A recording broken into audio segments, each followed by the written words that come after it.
Good morning everyone. आज हम लोग बात करेंगे ग्लोबल वार्मिंग के बारे में। Please like share and subscribe my channel. जितने सभी आप लोग देख रहे हैं प्लीज़ मुझे सपोर्ट करें। अगर अच्छी लग रही है मेरी क्लासेस तो ये ग्लोबल वार्मिंग के बारे में पढ़ते हैं। ग्लोबल वार्मिंग होता क्या है, ये बहुत ही इम्पोर्टेंट टॉपिक है और आप सबको पता है इसके बारे में, सब सुने ही होंगे कहीं ना कहीं से ग्लोबल वार्मिंग के बारे में। मोस्टली ग्लोबल वार्मिंग ऐसे लेमन लैंग्वेज में समझे तो ये gradual increase in earth temperature is called as global warming. ये इंक्रीज होता कैसे है, तो ये होता है जो भी सनलाइट होता है आता है अर्थ पे, तो अर्थ ऑब्जर्व करता है कुछ तो लाइट और कुछ सारा रिफ्लेक्ट कर देता है in the form of infrared radiation. लेकिन जो ग्रीन हाउसेज गैसेज होते हैं जैसे CO2, methane, CFC and N2O, उन गैसों के चलते क्या होता है, कुछ फिर से वो रिफ्लेक्ट बैक हो जाता है अर्थ पे और वो फिर से अर्थ ऑब्जर्व कर लेता है, जिसके कारण टेम्परेचर बढ़ जाता है।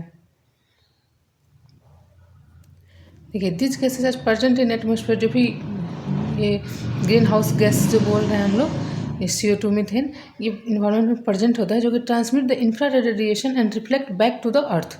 वो फिर से टेम्परेचर को रिफ्लेक्ट कर देते हैं, जो भी हीट अर्थ रिफ्लेक्ट किया रहता है उसको फिर से वो रिफ्लेक्ट बैक कर देते हैं अर्थ पे, और इसके कारण अर्थ की जो टेम्परेचर है वो इंक्रीज हो रहा है धीरे धीरे। This reflected energy fall on the earth surface and keeps it warmer. वो आता है फिर से और ये अर्थ सरफेस को टेम्परेचर बढ़ा देता है, और इसे ग्लोबल वार्मिंग बोलते हैं और ग्रीन हाउस इफेक्ट भी बोलते हैं इसे। सोर्स कहाँ से ये ग्रीन हाउस गैसेस आते हैं, इसके सोर्स के बारे में बात कर रहे हैं। In developed countries emission from the automobiles and factories contain CFC। ये जो भी डेवलप्ड कंट्री वहाँ ज़्यादा ऑटोमोबाइल्स है और फैक्ट्रीज ज़्यादा वहाँ पे है, तो फैक्ट्री में फ्यूल बर्न होगा, तो आप सभी जानते हैं कि जो भी कोई भी चीज़ अगर बर्न करते हैं तो वो CO2 रिलीज करता है। सबसे मेन गैस तो CO2 ही है। वहाँ से इंडस्ट्री से ऑटोमोबाइल्स भी इतने आजकल फैशन हो गया है, लोगों के पास पैसे हैं, 4 व्हीलर है, सब्जी मंडी जाते हैं फिर 4 व्हीलर से जाएंगे तो इतने सारे उससे फ्यूल जलते हैं तो CO2 निकलता है। तो ये अगर आप अकेले जा रहे हैं तो अगर बाइक से जाएं, साइकिल से जाएं, नज़दीक है तो पैदल जाएं तो ज़्यादा बेटर रहेगा। तो इसके कारण भी ये CO2 निकलता है। नेक्स्ट है in developing countries. Developing countries में क्या है, डिफोरेस्टेशन। यहाँ क्या है कि अर्बनाइजेशन के लिए हम लोग मतलब बिना देखे फॉरेस्ट कट किए जा रहे हैं, कुछ फील्ड लैंड एरिया बनाने के लिए, मतलब सीरियल्स वगैरह ग्रो करने के लिए, उसके लिए भी फॉरेस्ट काटे जा रहे हैं। सब बिल्डिंग बनते जा रहे हैं, शहर बढ़ते जा रहे हैं और फॉरेस्ट डिक्रीज होते जा रहे हैं। तो in developing countries deforestation causes rise in CO2 level. और डिफोरेस्टेशन बस ये नहीं है कि वो काटने से इस CO2 बढ़ रहा, और ये भी है कि अगर फॉरेस्ट ज़्यादा रहेंगे तो प्लांट क्या करते हैं, प्लांट CO2 को ऑब्जर्व करते हैं। लेकिन यहाँ आप लोग सुने होंगे फोटोसिंथेसिस में CO2 यूज होता है, लेकिन प्लांट ही अगर कट कर दे रहे हैं तो जो इन्वायरमेंट में CO2 है वो भी इन्वायरमेंट में ही रह जा रहे हैं, उसे ऑब्जर्व करते हैं और कम होते जा रहे हैं, तो CO2 लेवल इसलिए भी बढ़ रहा है। Methane gas from paddy field, और जो भी हम लोग धान पैडी जो होता है वो उसमें से मीथेन गैस रिलीज होता है, तो वो भी ग्लोबल वार्मिंग इंक्रीज करता है। लाइव स्टॉक जो उसके रिमेन में होता है, रिमेनांट एनिमल होते हैं, तो उनके रिमेन में मीथेन प्रोड्यूस होता है। Nitrous oxide from the nitrogen based fertiliser. जो भी फर्टिलाइजर आजकल तो हर चीज़ फर्टिलाइजर यूज करते हैं, कोई भी फील्ड में कोई क्रॉप ग्रो कराए तो फर्टिलाइजर का तो बहुत यूज होता ही होता है, तो उसमें से भी कुछ नाइट्रस ऑक्साइड निकलता है, तो वो भी ग्रीन हाउस का एक कारण हो सकता है। निर्माण का इफेक्ट, और इफेक्ट क्या होता है ग्लोबल वार्मिंग का, वही ओवरऑल टेम्परेचर इंक्रीज होता है। अर्थ का मेन तो यही है, इंक्रीज ओवरऑल टेम्परेचर ऑन अर्थ।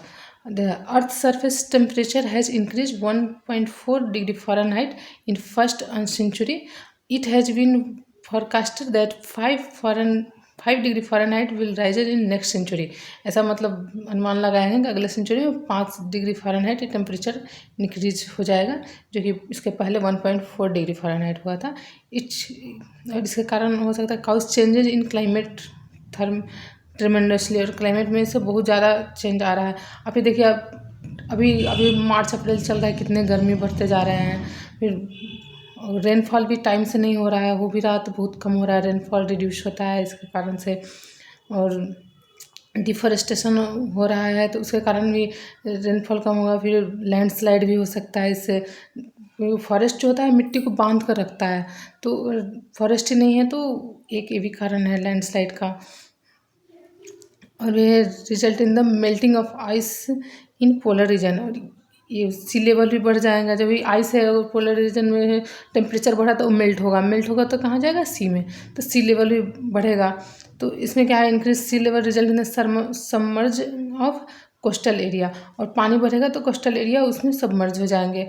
और ड्रॉट इन वार्मर रीजन जो है वहाँ ड्रॉट ज़्यादा होगा, इतने सारे अगर रेनफॉल नहीं हो रहा, सैंड है उड़ के आएगा यहाँ से वहाँ, तो फिर इससे अपना ये भी इफेक्ट होगा कि अपना लैंड कम हो जाएगा, जो भी खेती करने वाला जगह है, तो इससे सॉइल भी डिग्रेड हो रहा है ना, तो ये भी होगा। तो इसका सबसे अच्छा उपाय क्या करें इसके लिए, तो फॉरेस्ट लगाएं, मतलब फॉरेस्ट नहीं, जितने लोग अपने कम से कम एक एक प्लांट तो लगाने चाहिए अपने लाइफ में सबको। और पॉसिबल हो, अगर जगह हो तो हर बर्थडे में अपने एक प्लांट लगाया कीजिए, ऐसे हम लोग कर सकते हैं, ग्लोबल वार्मिंग को रोक सकते हैं। और ऑटोमोबाइल्स कम से कम यूज करें, जितने भी सारे मतलब फ्यूल वाले जितने हैं, जिससे फ्यूल बर्न हो रहे हैं फालतू के, उसे हम लोग कट कर सकते हैं। फिर डिस्पोजेबल चीज़ें यूज कर सकते हैं, वेस्ट रीयूज कर सके के हम कर सकते हैं। अगर एनर्जी यूज, रिन्यूएबल एनर्जी हम यूज करें, जैसे सोलर लाइट हो गया, विंड पावर का यूज कर सकते हैं, हाइड्रो पावर का यूज कर सकते हैं। इससे क्या है, इससे भी एनर्जी जनरेट हो सकता है और ये रिन्यूएबल है। अब कोल है, कोल माइंस उसमें निकालते जाना तो वो तो फिर से नहीं बनेगा ना, नेचुरल चीज़ें ख़त्म होते जा रहे हैं, तो उसमें अगर बनेगा भी तो बहुत टाइम लगेगा।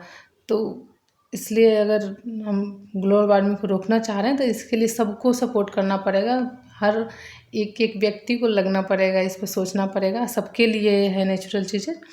तो अगर उसमें कट कर सकते हैं, ऑटोमोबाइल्स कम करें, ज़्यादा मतलब वेस्ट अगर हम प्रोड्यूस ना करें, हर एक आदमी कम से कम चीज़ें को यूज करें जिससे पोल्यूशन बढ़ रहा है, एनवायरनमेंट पे इफेक्ट हो रहा है, तो ग्लोबल वार्मिंग को रोका जा सकता है। इस तरह रोका तो नहीं जा सकता है, कम किया जा सकता है। तो आज के लिए इतना ही, नेक्स्ट क्लास में हम और बात करेंगे।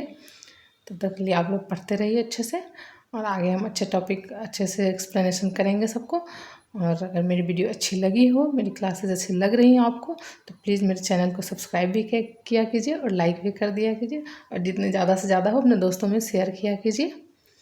Thank you. अगले क्लास में फिर मिलते हैं नए टॉपिक के साथ। बाय।